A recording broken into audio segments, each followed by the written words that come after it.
আসসালামু আলাইকুম। আমি জিকে রাজ। সাধারণত কানাডাতে স্থায়ী বসবাসের যে প্রক্রিয়াগুলো রয়েছে সেগুলো নিয়ে আমি কথা বলি। এর আগে আমি অনেকগুলো ভিডিও শেয়ার করেছিলাম। এর মধ্যে এক্সপ্রেস এন্ট্রি রয়েছে, আপনার পিএনপি প্রোগ্রাম রয়েছে। ইভেন আমার লাস্ট ভিডিও যে ছিল সেটা আমি বেনিটোবা নিয়ে আলোচনা করেছিলাম।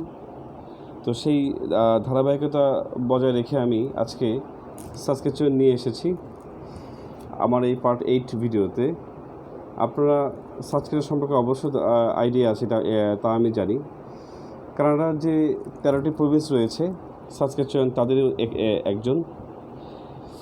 এদের এক একটি প্রভিন্স কিন্তু এক একটা রুলস রেগুলেশন খুব আলাদা। তাই প্রত্যেকটি প্রভিন্স নিয়ে আমার আলাদা আলাদা করে আমার এই ভিডিওগুলো শেয়ার করতে হচ্ছে।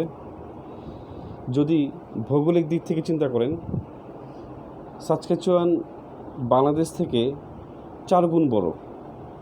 তো ভাবতে অবাক লাগে যে কানাডার একটি দেশ, এই দেশের মধ্যে 13টি প্রভিন্সে বিভক্ত। এই 13টি প্রভিন্সের মধ্যে সাসকেচুয়ান হচ্ছে অন্যতম, এবং এই সাসকেচুয়ান প্রভিন্স যেটার আয়তনে বাংলাদেশ থেকে প্রায় 4 গুণে বেশি বড়। এবং আরেকটা জিনিস আশ্চর্য হবেন যে এত বড় প্রভিন্সের মাত্র 11 লক্ষ সামথিং মানুষ বসবাস করে। আমার মনে হয় না যে আগামী 10 বছরেও তারা যতই মাইগ্রেট করে নমিনেট করুক না কেন, তাদের প্রভিন্স মনে হয় না সেরকমভাবে ভরবে। এখানে তাদের অফিসিয়াল ওয়েবসাইট আমি উপরে লিঙ্ক দিয়ে দিয়েছি, আপনারা এখান থেকে দেখতে পারেন। এবং অফিসিয়াল ওয়েবসাইটে দেখতে কেমন তারও একটা স্ক্রিনশট আমি এখানে রেখে দিয়েছি। এগুলো এই ওয়েবসাইট দেওয়ার উদ্দেশ্য হচ্ছে যে আমি যে ইনফরমেশন আমি দিব এই প্রভিন্স সম্পর্কে, কীভাবে অ্যাপ্লাই করবেন, কীভাবে এগুলো এলিজিবিলিটি কী, সব কিছু কিন্তু এই প্রভিন্সের মধ্যে দেওয়া আছে। এগুলো কিন্তু কোনো রকেট সায়েন্স না। এবং আমার এবং আপনাদের মধ্যে পার্থক্যটা হচ্ছে এটাই যে আমি সকল প্রভিন্স নিয়ে একটু আপডেট রাখি, বাট আপনারা একটু চাইলে একটু এগুলো স্টাডি করে করে কিন্তু আপডেটগুলো নিতে পারেন। অনেকে আমার জিগাতলায় যে ছোট্ট আমার চেম্বার আছে সেখানে অনেকে আসে, অনেকে এসে আমাকে বলে যে রাজ ভাই আমাকে কানাডাতে পাঠিয়ে দেন। Canada is not like Saudi or Dubai visa. আমি ব্যাপারটা এরকমটা যে এমন না যে ভিসা আমি রেখে দিলাম, আপনারা আসলেন আমি পাঠিয়ে দেবো, এটা আসলে পসিবল না, এটা কানাডাতে পসিবল না। হ্যাঁ, অনেক ফার্ম বলেন, এজেন্ট বলেন, এটা বলতে পারে, বাট আমি জানি না তারা কিসের উপর ভিত্তি করে বলে। বা এখানে নর্মালি হচ্ছে যে তারা তাদের অফিসিয়াল যে ওয়েবসাইটগুলো রয়েছে, যেমন এখানে যে একটা ওয়েবসাইট দিয়েছি, এটা হচ্ছে ওদের অফিসিয়াল ওয়েবসাইট।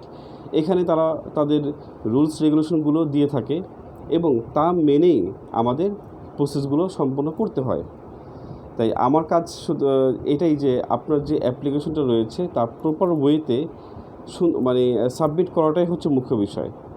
এবং সাবমিট করার পরে বাকিটা সিআইসি যে অথরিটি আছে এবং আপনার যে প্রোফাইল ইনফরমেশনগুলো আছে, এবং আপনি যে টাইমে অ্যাপ্লাই করতেছেন সে টাইমে আপনার যে প্রফেশন রয়েছে সেটার যে ডিমান্ড রয়েছে, এগুলোর উপর ভিত্তি করে হচ্ছে যে আপনার সাকসেসফুল রেজাল্টটা হবে। তবে আমি সবাইকে এটাই বলে থাকি যে আপনি যতগুলোতে প্রোগ্রামে এলিজিবল হবেন অথবা যতগুলো প্রভিন্সে আপনি এলিজিবল হবেন, চেষ্টা করবেন সবগুলোতে অ্যাপ্লাই করে করে আগানো। তারপর দেখবেন যে যেখান থেকে লাক ফেভার করুক, প্রবলেম নেই। তাই এর জন্য আমি বরাবরই সবসময় বলি যে আমার এই চ্যানেলটি সাবস্ক্রাইব করে রাখবেন এবং চেষ্টা করবেন পার্ট 1 থেকে স্টেপ বাই স্টেপ ভাবে শোনার।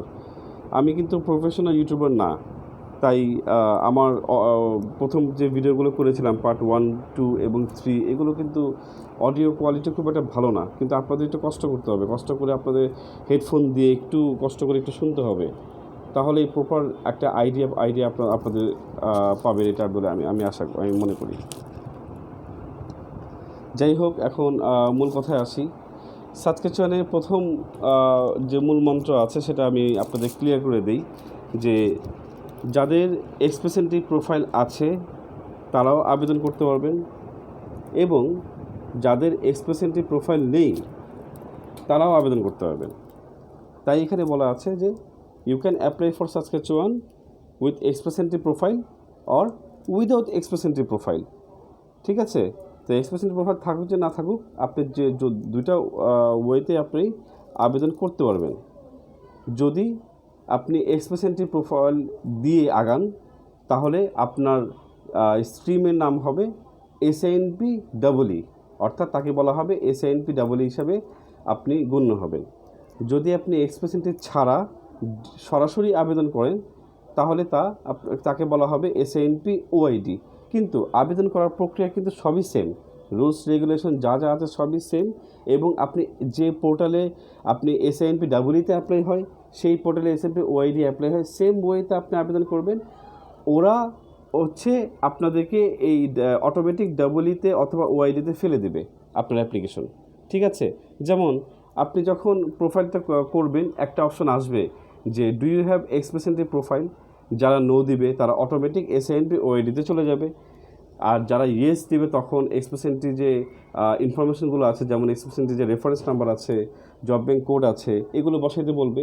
তো যখন আপনি এগুলো বসাবেন তখন সেটা অটোমেটিক এসএনপি ডাবলইতে চলে যাবে। এইটার জন্য আলাদা আলাদা কোনো পোর্টাল নেই, সবই একই। এই অফিসিয়াল যে ওয়েবসাইটগুলো দিয়েছি এখানে আপনারা খুঁজে বের করতে পারবেন। এবার আসি রিকোয়ারমেন্ট অফ সাসকাচুয়ান। যে রিকোয়ারমেন্টগুলো আছে আসলে প্রত্যেক প্রভিন্সেরই আমি এর আগেও বলেছি যে প্রত্যেক প্রভিন্সে কিন্তু আলাদা আলাদা ক্রাইটেরিয়া রয়েছে এবং তাদের নিজস্ব পয়েন্ট সিস্টেমও রয়েছে, এবং কিছু কিছু প্রভিন্সে পয়েন্ট সিস্টেমই নেই। তো সাসকাচুয়ানে হচ্ছে যে টোটাল 100 পয়েন্টস রয়েছে। এর মিনিমাম এলিজিবিলিটি হচ্ছে যে 60 পয়েন্টস। এর মানে হচ্ছে যে 100 পয়েন্টের মধ্যে আপনাকে 60 পয়েন্ট আর্ন করতে হবে। তো দেখা যাক, আমি ফ্যাক্টর 1 থেকে যদি আমি আসি, ফ্যাক্টর 1 হচ্ছে এডুকেশন। আপনার যে এডুকেশন রয়েছে এখানে আপনাদের 23 পয়েন্ট বরাদ্দ ওরা দিয়ে দিয়েছে। ফ্যাক্টর 2তে দেখেন ওয়ার্ক এক্সপিরিয়েন্সে টোটাল আপনার 15 পয়েন্ট দেওয়া হয়েছে। এগুলোর প্রত্যেকটি নিয়ে আমি আলোচনা করব, টেনশনে কিছু নেই। ফ্যাক্টর 3 হচ্ছে ল্যাঙ্গুয়েজ, এখানে 20 পয়েন্টস। ফ্যাক্টর 4 হচ্ছে এইজ, আপনার বয়সের উপর 12 পয়েন্ট ধার্য করা হয়েছে। এবং ফ্যাক্টর 5 সবার শেষে রয়েছে আদার্স দিয়ে আমি বুঝিয়েছি হয় আপনি জব অফার আসে কিনা সাসকাচুয়ানে, হুইচ ইজ কী বলবো এটাকে, একটা মানে আমাদের বাংলাদেশ থেকে আসলে সাসকাচুয়ানের মতো সিটি থেকে জব অফার পসিবল না। তাই আমি পসিবল বাট মানে সম্ভাবনা খুব কম, তাই এটা নিয়ে আমি কথা বলতে চাচ্ছি না। এছাড়া অথবা এখানে দেওয়া আছে রিলেটিভ আছে। তো রিলেটিভ যদি থাকে তাহলে তো আপনার অ্যাজ লাইক আমি বলি সোনাই সোহাগা বলি, অনেক পয়েন্টস এখান থেকে ক্লেম করা যায়। তো যাই হোক, আমি এই প্রত্যেকটা ফ্যাক্টর নিয়ে একটু বিস্তারিত আলোচনা যদি করি, দেখেন ফ্যাক্টর 1 হচ্ছে এখানে বাম দিকে দেখেন এডুকেশনের উপর যে 23 পয়েন্ট রয়েছে এটা কিভাবে ভাগ করে দিয়ে দিয়েছে। যদি আপনার মাস্টার্স কমপ্লিট করা থাকে এবং আপনি যদি ইসিএতে যদি আপনি মাস্টার্স ইকুইভ্যালেন্সি পান, যেটা নিয়ে আমি খুব তাড়াতাড়ি আমি একটা ভিডিও আমি শেয়ার করবো ইসিএ নিয়ে, কারণ আপনাদের অনেকের কোয়েরিজগুলো আছে, এর জন্য সাবস্ক্রাইব করে রাখতে ভালো হয় আমি মনে করি। তো মাস্টার্স যদি আপনি ইসিএতে আপনার মাস্টার ইকুইভ্যালেন্সি আসে তাহলে আপনি 23 পয়েন্টই পাচ্ছেন। এছাড়া এখানে আছে যে বিশ্ববিদ্যালয় ডিগ্রি অন্তত পক্ষে 3 বছরের ফুল টাইম পড়াশোনা করতে যাচ্ছে, এটা হচ্ছে আমি মনে করি ব্যাচেলার। আপনার যদি অনার্স কমপ্লিট থাকে তাহলে আপনি 20 পয়েন্টস পাচ্ছেন। এবং 3 নম্বর যে পয়েন্ট রয়েছে এখানে বলা আছে যে ডিগ্রিধারী যদি থাকে তাহলে 15 পয়েন্ট। আপনাদের ফোকাস থাকবে 1 এবং 2, হয় মাস্টার্স অথবা ব্যাচেলার, এটার মধ্যে ফোকাস থাকবে। তারপরে আমি খুব একটা যেতে চাচ্ছি না। ফ্যাক্টর 2 হচ্ছে দেখেন ওয়ার্ক এক্সপিরিয়েন্সে উপরে 15 পয়েন্ট দেওয়া আছে। এখানে কিন্তু একটু ঠান্ডা মাথায় একটু চিন্তা করে দেখবেন। আমি একটু হাইলাইটস করি। এখানে উপরের প্রথম অংশটা দেখেন যে আবেদন করার পূর্ববর্তী, অর্থাৎ আপনি যে সময় আবেদন করতেছেন সেই তখন থেকে আপনার লাস্ট 5 ইয়ার্সের একটা আপনার হিসাব নিকেশ এই জন্য এখানে দিয়েছি। যেমন আপনি যদি এই বছরে অ্যাপ্লাই করেন তাহলে হিসাব হবে 2020। তো যদি আজকে 2020 থেকে আপনি যদি ব্যাক ডেটে 5 বছর আগে চলে যাই তাহলে হয় 2015। তো 2020 থেকে 2015 যে সময়টা রয়েছে এই লাস্ট 5 ইয়ার্সে আপনার কত বছরের ওয়ার্ক এক্সপিরিয়েন্স আছে। যদি লাস্ট 5 ইয়ার্সে 5 বছরের মধ্যে 5 বছরই যদি আপনার ওয়ার্ক এক্সপিরিয়েন্স থাকে তাহলে আপনি 10 পয়েন্ট পেয়ে যাবেন। যদি 5 বছরের মধ্যে 4 বছর হয় তাহলে 8 পয়েন্টস পাবেন, 3 বছর হলে 6 পয়েন্ট পাবেন, 2 বছর হলে 4, 1 বছর হলে 2 পয়েন্ট পাচ্ছেন। এবং তাহলে কিন্তু হিসেব করে দেখেন 2020 থেকে 2015 সালে হিসেব নিকেশ এখানে কমপ্লিট। এখন এর পরবর্তী অপশনে যদি আমরা তাকাই দেখেন, বলা আছে যে আবেদন করার পূর্ববর্তী 5 বছর থেকে তার 10 বছরের মধ্যে, অর্থাৎ যে 15 সাল থেকে হিসেব করেছি সেই 15 সাল থেকে তার 5 বছর আগে যে 2010 সাল, সেই এর মধ্যে আপনি কত বছর ওয়ার্ক এক্সপিরিয়েন্স ছিল। তো সব কিছু হিসাব করে দেখা যায় যে আপনার আজ থেকে 10 বছরের এখানে মানে ওয়ার্ক এক্সপিরিয়েন্স যে পয়েন্ট হিসেবে ভাগ করে দিয়েছে। তো 2015 সালের আগের থেকে 2010 সাল, 2010 থেকে 15-র মধ্যে যে যাদের 5 বছরই আছে তাহলে 5 পয়েন্ট পাচ্ছেন, যাদের 4 বছর আছে তাহলে 4 পয়েন্ট, 3 বছর থাকলে 3 বছর 3 পয়েন্ট, 2 বছর থাকলে 2 পয়েন্ট। তো হিসাব করে দেখা যায় যদি আপনি লাস্ট 10 ইয়ার্সে আজকে থেকে 10 বছরে যদি 10 বছরই ওয়ার্ক এক্সপিরিয়েন্স থাকে তাহলে আপনি পুরোপুরি 15 পয়েন্ট পাচ্ছেন।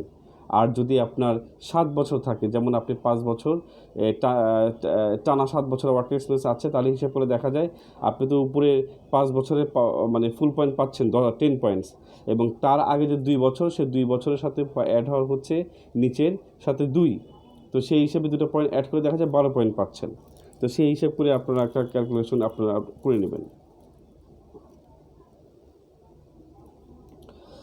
ফ্যাক্টর 3তে আছে ল্যাঙ্গুয়েজ, এটার উপরে 20 পয়েন্ট ধার্য করা আছে।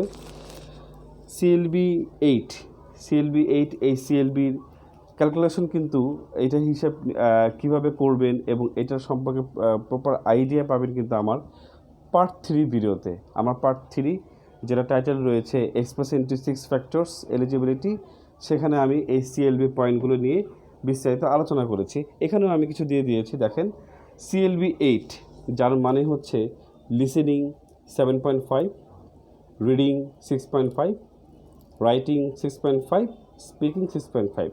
যদি আপনার স্কোর এরকম লেভেলের হয় তাহলে আপনি 20 পয়েন্টই পাচ্ছেন। অনেকে বলতে পারে তাহলে CLB 9 হলে কী হবে? CLB 9 হলে আপনি হাইস্ট পয়েন্টেই পাচ্ছেন 20 পয়েন্ট। যদি CLB 7 আসে, CLB 7 মানে হচ্ছে আমরা সবাই জানি যে ইচ ব্যান্ড 6 করে, ঠিক আছে? প্রত্যেকটা মডিউলে যদি আপনি 6 করে আসে তাহলে আপনি আউট অফ 20-তে আপনি 18 পয়েন্ট পাচ্ছেন, দ্যাট মিনস আপনি 18 পয়েন্ট পাচ্ছেন। CLB 6 যদি আসে তাহলে এর মানে হচ্ছে আপনার লিসেনিং 5.5, রিডিং 5, রাইটিং 5.5, স্পিকিং 5.5। যদি এরকম স্কোর আসে তাহলেই আপনি 16 পয়েন্ট ক্লেম করতে পারেন। যদি CLB 5 আসে, যেমন 5, 4, 5, 5, তাহলে আপনি 14 পয়েন্ট পাবেন। তো CLB 5 পর্যন্তই থাকাটা দরকার আমি মনে করি। CLB 4 যাদের আছে স্কোর, যেমন 4.5, 3.5, 4, আমি মনে হয় না সেভাবে আপনাদের আগানো উচিত। তাই মনে করি যে CLB 5 থেকে উপরে CLB 8 এর মধ্যে আপনাদের সিকিউর থাকাটা জরুরি। এরপর হচ্ছে ফ্যাক্টর 4 হচ্ছে এজ, আপনার বয়সের উপরে যেহেতু 12 পয়েন্ট আছে, এই হিসেব নিকেশ করা হয়েছে যে আপনার বয়স 22 থেকে যদি 34 বছর পর্যন্ত হয় তাহলে আপনি 12তে একেবারে টোটাল 12 পয়েন্টই পাচ্ছেন। যদি আপনার 21 বা 20 থাকে তাহলে পয়েন্ট কিন্তু একটু কমে যাবে, সেটা আমি বলি না, কারণ এর নিচে এজ আসলে আমাদের হয়ও না। আমাদের বয়সে অনার্স মাস্টার্স কমপ্লিট করে দীর্ঘদিন ওয়ার্ক এক্সপিরিয়েন্স ক্যালকুলেশন করতে করতে নর্মালি এই বয়সটা হয়ে যায়, তাই আমি ওগুলো কেটে দিয়েছি। তো 22 থেকে 34 বছরের মধ্যে যদি আপনি থাকেন তাহলে আপনি পুরোপুরি পয়েন্ট পাচ্ছেন 12। যদি 35 থেকে 45 বছরের হয় তাহলে খুব একটা কমছে না, মাত্র 2 পয়েন্ট কমে তা আপনার 10 পয়েন্ট হয়ে যাবে। যদি আপনার 46 থেকে 50, 46 থেকে 50 বছর বয়স হয় তাহলে 8 পয়েন্ট, খুব একটা ইম্প্যাক্ট পড়তেছে না এজের উপরে, এমনটা হওয়া স্বাভাবিক। আমি আগেও বলেছি যে PNP প্রোগ্রামগুলোতে এজ বয়সটাকে একটু শিথিল হিসেবে দেখা হয়। ফ্যাক্টর 5 খুবই ইম্পর্টেন্ট একটা ইস্যু। এখানে বলেছে জব অফার নিয়ে আমি আবারও বলছি, জব অফার নিয়ে কথা বলবো না, কারণ সাতকাচুয়ান মতো প্রভিন্সে জব অফার পাওয়া which is really difficult is like a touch and go. তাই আমি এটা নিয়ে আমি কথা বাড়াবো না। তবে ভবিষ্যতে যখন রুরাল অ্যান্ড নর্দার্ন কমিউনিটিগুলো নিয়ে আলোচনা করব, সেখানে আমি জব অফার নিয়ে আলোচনা করবো, কারণ সেগুলো প্রভিন্সে জব অফার পাওয়ার জন্য যে যে কীভাবে কী করতে হবে সেটা নিয়ে আমি কথা বলবো। নিকটতম আত্মীয়, যদি আপনার নিকটতম আত্মীয় থাকে, যেমন নিচে আমি দিয়ে দিয়েছি ভাই বা বোন, আপন ভাতিজা বা ভাগিনা, খালা খালু চাচা মামা যারা আছেন, ঠিক আছে, যদি এমন পিয়ার হোল্ডার থাকে আপনার সাসকাচুয়ানে, তাহলে আপনি কিন্তু 20 পয়েন্টে আপনি ক্লেম করতে পারতেছেন। এছাড়া নিচের যে অপশনগুলো রয়েছে সেটা নিয়ে আমাদের মনে হয় না প্রয়োজন আছে, কারণ কানাডাতে পড়াশোনা 5 ইয়ার্স, কানাডাতে চাকরির অভিজ্ঞতা 5 ইয়ার্স, এগুলো এটা নর্মালি আমাদের হয় না। আমাদের এখানে জাস্ট নিকটতম আত্মীয় থেকেই ক্লেম করা পসিবল। যদি আপনি নিকটতম আত্মীয় না থাকে, টেনশনে কিছু নেই। এই টোটাল 100 পয়েন্টের মধ্যে যদি আপনি 60 পয়েন্ট পেয়ে থাকেন, তাহলে ধরেই নেবেন যে আপনি এলিজিবল, আপনি আবেদন করতে পারবেন, কোনো সমস্যা নাই। এবার আসি সাসকাচুয়ানের যে অকুপেশনাল ডিমান্ড লিস্ট রয়েছে, এই এনওসি নিয়ে কথা বলবো। এইটা যারা আমার পার্ট যে 2 যে এনওসি নিয়ে যে আমি ভিডিও দিয়েছিলাম, যারা দেখেন না তারা একটু কষ্ট করে দেখে নেবে, কারণ সেখানে এনওসিটা আপনি আপনার যে এডুকেশন রয়েছে, আপনার যে ওয়ার্ক এক্সপিরিয়েন্স রয়েছে, এটার উপর ভিত্তি করে কিভাবে আপনি আপনার এনওসিটা সিলেক্ট করবেন এবং সেই এনওসিটা কোন কোন ক্যাটাগরি হতে পারে, এগুলো নিয়ে একটু আপনার আইডিয়া হবে। সেই প্রপার নলেজটা নিয়েই হচ্ছে এই ডিমান্ড লিস্টটা আপনারা তাহলে ভালো বুঝবেন। তো সাসকাচুয়ান অকুপেশন ডিমান্ড লিস্টে এখানে যে প্রফেশনগুলো রয়েছে, যেমন যারা সব রকম প্রফেশন এখানে রয়েছে আমি মনে করি, যেমন যারা এখানে দেখেন ফিনান্সিয়াল ম্যানেজার্স রয়েছে, এবং এইচআর ডিপার্টমেন্ট থেকে যারা রয়েছে, পারচেজিং থেকে রয়েছে, এবং যারা অ্যাডমিনিস্ট্রেটিভ অফিসার আছেন, অ্যাডমিন হিসেবে আছেন, তাদেরও ডিমান্ড লিস্ট রয়েছে, অর্থাৎ তারাও অ্যাপ্লাই করতে পারবেন। এবং যারা ব্যাংকে আছে, খুব ইম্পর্ট্যান্ট একটা এনওসি তাদের জন্য। সবার শেষে দেখেন 0122 banking, credit and other investment manager, অর্থাৎ যারা ব্যাংকে আছেন তারাও এই সাসকাচুয়ানে আবেদন করতে পারবেন। এছাড়া আরও অনেক এনওসি রয়েছে, অ্যাডভার্টাইজিং অ্যান্ড মার্কেটিং, অর্থাৎ মার্কেটিং ডিপার্টমেন্টে যারা আছেন তারাও আবেদন করতে পারবেন। ইঞ্জিনিয়ারিং ম্যানেজার্স, দ্যাট মিনস যারা ইঞ্জিনিয়ারিং সেক্টর রয়েছেন তারাও আবেদন করতে পারবেন। আর্কিটেকচারাল সায়েন্স অর্থাৎ আর্কিটেক্ট থেকেও করতে পারবেন। Retail and wholesale corporate sales, যারা সেলস আর মার্কেটিং আছেন তারাও আবেদন করতে পারবেন। এখানে অনেক কিছু রয়েছে, এগ্রিকালচার সেক্টরও এখানে রয়েছে। এছাড়া এই ক্যাটাগরি অকুপেশন থেকেও অনেক এনওসি রয়েছে, যেখান থেকে যদি আপনার সাথে ম্যাচ হয় তাহলে আপনি এলিজিবল হয়ে যাবেন, কোনো প্রবলেম নেই। এখানে দেখেন ফিনান্সিয়াল ইনভেস্টমেন্ট অ্যানালিসিস থেকে রয়েছে, হিউম্যান রিসোর্স প্রফেশনাল থেকেও রয়েছে। নিচে দেখেন আপনারা সিভিল ইঞ্জিনিয়ার্স আছে, mechanical engineers, electrical engineers, even chemical engineer, যারা কেমিস্ট হিসেবে আছেন তারাও এখানে আবেদন করতে পারবেন। যারা আইটি সেক্টর আছেন, কম্পিউটার ইঞ্জিনিয়ার্স এখানে আছে, এক্সেপ্ট সফটওয়্যার ইঞ্জিনিয়ার আর ডিজাইনার, যাই হোক আরও আছে নিচে। এখানে ডাটাবেস অ্যানালাইস্ট যারা আছে, সফটওয়্যার ইঞ্জিনিয়ার যারা আছেন, কম্পিউটার প্রোগ্রামার যারা আছেন, তারাও এখানে আবেদন করতে পারবেন। এছাড়া সবচেয়ে ইম্পর্টেন্ট যেটা আছে 4011 ইউনিভার্সিটি প্রফেসর লেকচার, যারা ইউনিভার্সিটি লেভেলের লেকচারার হিসেবে আছেন, এছাড়া কলেজ অ্যান্ড ভোকেশনাল ইনস্ট্রাক্টর হিসেবে আছেন, এডুকেশনাল কাউন্সিলর হিসেবে আছেন, তারাও আবেদন এখানে করতে পারবেন। অনেকে রিসার্চার হিসেবে আছেন, তারাও এখানে আবেদন করতে পারবেন, কোনো প্রবলেম নেই। যদি বি ক্যাটাগরিতে আসি তাহলে এখানে অ্যাডমিনিস্ট্রেশনেরও সেক্টর আছে, মেডিকেল অ্যাডমিনিস্ট্রেশন আছে, যারা মেডিকেল সেক্টরে অ্যাডমিন হিসেবে কাজ করেন, তাদের জন্য এখানে আবেদন করার যথেষ্ট সুযোগ সুবিধা রয়েছে। এখানে আরও কিছু রয়েছে, যেমন দেখেন অ্যাকাউন্টিং টেকনিশিয়ান, বুককিপার্স, বায়োলজিস্ট আছে, এখানে ফরেস্ট্রিয়াল টেকনোলজিস এখানে আছে, আরও আছে ইলেকট্রিক্যাল ইঞ্জিনিয়ার্স, ইলেকট্রিক্যাল সার্ভিস রয়েছে। এগুলো আপনারা সব দেখে নেবেন। ভিডিওটা স্টপ করে করে যদি দেখেন তাহলে আমার মনে হয় ভালো হবে। যার এনওসিগুলো রয়েছে এগুলো খুঁজে নেবেন। আমি জাস্ট যেগুলো কমন এনওসি সবার থাকে সেগুলো নিয়ে আমি কথা বলতেছি। এখানে আছে কম্পিউটার নেটওয়ার্ক টেকনিশিয়ান এবং ইউজার সাপোর্ট টেকনিশিয়ান, যারা আইটি ব্যাকগ্রাউন্ড থেকে আছে তাদের জন্য এই এনওসিটিগুলো হচ্ছে বেটার হয়। এবং যারা হসপিটালে মেডিকেল ল্যাবরেটরি টেকনোলজি রয়েছে তাদের জন্য বেস্ট। সোনোগ্রাফার রয়েছে, সোশ্যাল অ্যান্ড কমিউনিটি সার্ভিস, যারা এনজিওতে আছেন, এনজিও সেক্টরে আছেন, তাদের জন্য হচ্ছে যে এই এনওসি আমি মনে করি। এছাড়া আরও কিছু রয়েছে, নিচে দেখেন কুকস রয়েছে, শেফ রয়েছে। এই কুকস মানে এটা না যে আপনি যে কোনো ব্যাকগ্রাউন্ড থেকে অ্যাপ্লাই করতে পারবেন না। কুকস থেকে অবশ্যই আপনার এটা রিলেটেড এডুকেশন অথবা ট্রেনিং থাকতে হবে, খেয়াল রাখবেন। এখানে কনস্ট্রাক্টর সুপারভাইজার হিসাবে আছে মেশিন অপারেটর, যারা মোটামুটি মেকানিক্যাল ইঞ্জিনিয়ারিং সেক্টরে পড়াশোনা রয়েছে এবং ওয়ার্ক এক্সপিরিয়েন্স রয়েছে, তারা এখানে আবেদন করতে পারবেন। নিচে দেখেন ইলেকট্রিশিয়ানসও রয়েছে। সবার শেষে আছে টাইলস শিটার্স। এটা আসলে আমাদের দেশে এটা রিলেটেড কোনো পড়াশোনা নেই, তাই এখানে এটা অ্যাভেলেবেল হবে না। এখানেও অনেকগুলো ইন্ডাস্ট্রি রয়েছে, আপনারা দেখে নেবেন। ইলেকট্রিক্যাল মেকানিক্স রয়েছে, প্রিন্টিং প্রেস অপারেটরস আছে। সবার শেষে এটা খুব ইম্পর্ট্যান্ট, এগ্রিকালচারাল সার্ভিস কনস্ট্রাক্টর, এগুলো খুবই ডিমান্ড। এগ্রিকালচার সেক্টরের আমি মনে করি প্রতি বছর দেখি অনেক সাকসেসফুল রেজাল্ট মানুষ পেয়ে থাকে এই ব্যাকগ্রাউন্ড থেকে। এখানে অনেক এনওসিগুলো রয়েছে যেগুলো খুব টাফ হবে, যেমন এখানে পালমিং, paper making, coating control operator. যাই হোক, আপনারা আপনাদের যে জব ডিটেলসগুলো রয়েছে সেগুলো থেকে একটু ম্যাচ করে নেবেন। এবার দুটা যেহেতু অপশন বলেছিলাম যে এসএনপি ডাবলই এবং এসএনপি ওআইডি, আমি একটু এসএনপি ডাবলই নিয়ে কথা বলতে চাই। এসএনপি ডাবলই হচ্ছে যে যারা এক্সপ্রেসেন্টিভ প্রোফাইল আছে তারা আবেদন করতে পারবেন। এখানে এই সাব ক্যাটাগরি শুধুমাত্র তারাই অ্যাপ্লাই করতে পারবেন যাদের এক্সপ্রেসেন্টিভ প্রোফাইল আছে। এই সাব ক্যাটাগরির সুবিধা অসুবিধা দুটোই আছে।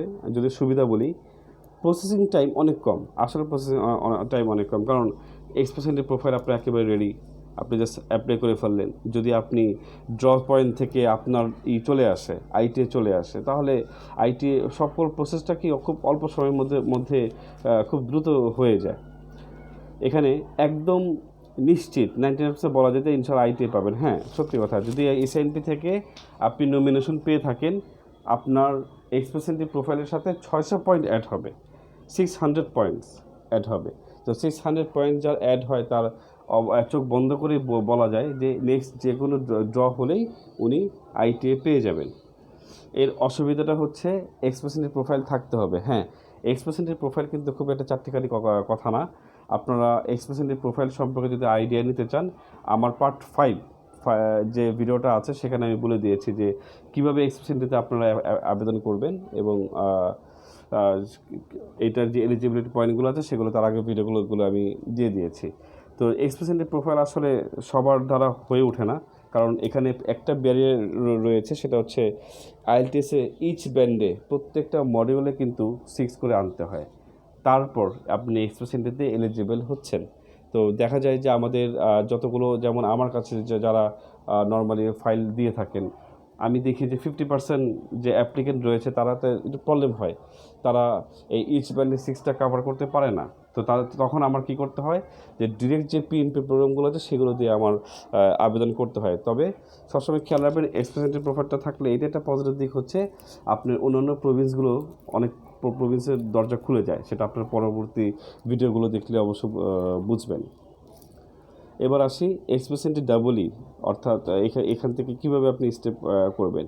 প্রথমে এক্সপ্রেসেন্টিভ প্রোফাইল খুলতে হবে। এটার জন্য পার্ট 3 থেকে আপনারা এই ভিডিওগুলো আমরা দেখতে পারেন। এক্সপ্রেসেন্টিভ প্রোফাইল খোলার পরে জব ব্যাংক অ্যাকাউন্ট খুলবেন। খোলার পরে খুব সহজে এক্সআইএনপি যে অফিসিয়াল ওয়েবসাইট দিয়েছি সেখানে পোর্টালে গিয়ে আপনারা এক্সপ্রেসেন্টিভ প্রোফাইল নাম্বার এবং জব ব্যাংক ভ্যালিডিটি বসিয়ে জাস্ট কিছু ইনফরমেশন দিয়েই আপনি আপনার এক্সপ্রেস অফ ইন্টারেস্ট সাবমিট করে দিতে পারেন। এবার আসি এসএনপি ওআইডি, যাদের এক্সপ্রেসেন্টিভ প্রোফাইল নেই কিন্তু জবের যে এনওসি তাদের রয়েছে, যেটা অনেক এনওসি জবের লিস্ট আমি জব না, ওই অকুপেশন ডিমান্ড লিস্ট দেখাইছি এতক্ষণ, ওখানের মধ্যে আপনার প্রফেশনও রয়েছে যদি থাকে, তাহলে আপনি এই অন ডিমান্ড যে স্ট্রিম রয়েছে ওআইডি বলা হয়, সেটাতে আপনি আবেদন করতে পারবেন। এখানেও কিছু সুবিধা এবং অসুবিধা আছে। সুবিধা হচ্ছে কি এক্সপ্রেশনের প্রোফাইল থাকতে হবে না। হ্যাঁ, এখানে এক্সপ্রেশনের প্রোফাইল লাগবে না, শুধু আপনি তাদের রিকোয়ারমেন্টগুলো ফিল আপ করতে পারলেই চলে। যদি আইএলটিএসিতে লো স্কোরও থাকে, বাট আপনি যদি 60 কভার করতে পারেন তাহলে কিন্তু আপনি এলিজিবল, আপনি আবেদন করতে পারবেন। এটা কি এখানে ওআইডি বা বিষয়টা হচ্ছে একটা জিনিস হয়ে গেছে, ইসিএ করা লাগবে না আসলে না। ইসিএ এটা রিসেন্ট এটা অ্যাড করা হয়েছে যে ওআইডিতে অ্যাপ্লাই করতে হলেও সেই ইসিএটা করা লাগে। তবে মাঝে মাঝে অনেকে এখানে আসলে প্রথম ইনিশিয়াল লেভেলে আবেদন করার সময় কিন্তু ইসিএ রিপোর্ট টিপোর্ট কিছু ওরা জমা নিচ্ছে না, শুধু আপনাকে ডিক্লেয়ার করতে হচ্ছে যে হ্যাঁ আপনি ইসিএ করা আছে বা সেটা ইয়েস দিয়ে আপনি সাবমিট করে দিতে পারেন। এটা হচ্ছে তাদের জন্য যারা ইসিএ অলরেডি মানে করবেন অথবা করতে যাচ্ছেন, তারা এভাবে অ্যাপ্লাইটা করে ফেলতে পারেন, সমস্যা নাই। এটা অসুবিধা হচ্ছে কি প্রসেসিং টাইম তুলনামূলক বেশি, এটা আমি তেমন অসুবিধা মনে করি না। যেমনই হোক প্রসেসিং যে টাইম কম হোক বা বেশি হোক এটা কোনো ম্যাটার করে না। ম্যাটার করে হচ্ছে যদি আপনি দেরি হলেও যদি একটু সাকসেসফুল রেজাল্ট বা একটা ভালো একটা রেজাল্ট যদি পান, এটাই হচ্ছে মুখ্য বিষয়। এবং সবার শেষে দেওয়া আছে একটা পয়েন্ট যে স্বাভাবিকভাবেই পিআর হতে বেশি সময় লাগে। পিআর হতে বেশি একটু সময় লাগে কেন? কারণ এখানে একটা কন্ডিশন আছে যে এসআইএনপিতে যদি হয় আপনি সেখানে গিয়ে 2 বছর স্টে করবেন, 2 বছর পরে তারপর যে পিআরটা হবে দেন হচ্ছে যে আপনি যে কোনো জায়গায় মুভ করতে পারেন। তো পিআরটা একটু লেট হচ্ছে, এখানে কোনো প্রবলেম নেই।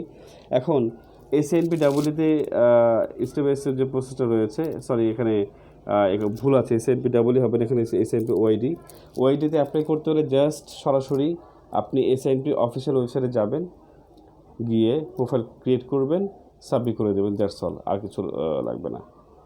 এখন নট রিকোয়ার্ড অর্থাৎ কী লাগতেছে না এই মুহূর্তে আপনার এসএনপিতে আবেদন করতে। আপনার কিন্তু কোনো ফান্ড কিন্তু এখানে লাগতেছে না। আপনার কোনো ফান্ডের যে সলভেন্সি সার্টিফিকেট বলেন, ব্যাংকের অ্যামাউন্টের স্টেটমেন্ট বলেন, এগুলো কিন্তু লাগতেছে না। এবং স্পাউস ইসিএ অথবা স্পাউসের কোনো ইনফরমেশন এখানে অ্যাড করার কোনো ওয়ে নেই। ইনিশিয়াল লেভেলে যে আপনি যখন ওদের এক্সপ্রেশন অফ ইন্টারেস্ট সাবমিট করবেন তখন জাস্ট আপনারই ইনফরমেশনগুলো সেখানে দিয়ে আবেদন করতে হবে। আপলোডিং ডকুমেন্ট, এখানে কোনো ডকুমেন্ট আপলোড করতে হচ্ছে না, শুধু সামান্য কিছু ইনফরমেশন, যেমন আপনার কত বছর ওয়ার্ক এক্সপিরিয়েন্স, 5 ইয়ার্স বা 10 ইয়ার্স বা 2 ইয়ার্স বা 3 ইয়ার্স সিলেক্ট করে দিলেন। আপনার এজ কত, এত, জাস্ট সিলেক্ট করে দিলেন। এভাবে আপনার যে আবেদনগুলো প্রক্রিয়া এইভাবে নর্মালি হয়ে থাকে। কারণ এখন তো আগে তো সিস্টেম ছিল যে তখন খুব ডিফিকাল্ট ছিল, কারণ অনেক এই যে এসএনপি দেখেন না, এসএনপি হচ্ছে যে আমি 2 বছর আগেও যখন প্রোফাইল ক্রিয়েট করতাম তখন অনেক ডকুমেন্ট আপলোড দিয়ে অনেক কিছু ইনফরমেশন দিয়ে সবার শেষে এসে সাবমিট করতে হইতো এরকম। বাট এখন এটা খুব ইজি করে দিয়েছে। এখন জাস্ট আপনার কিছু ইনফরমেশন ওরা নিয়ে এক্সপ্রেশন ইন্টারেস্ট নেবে।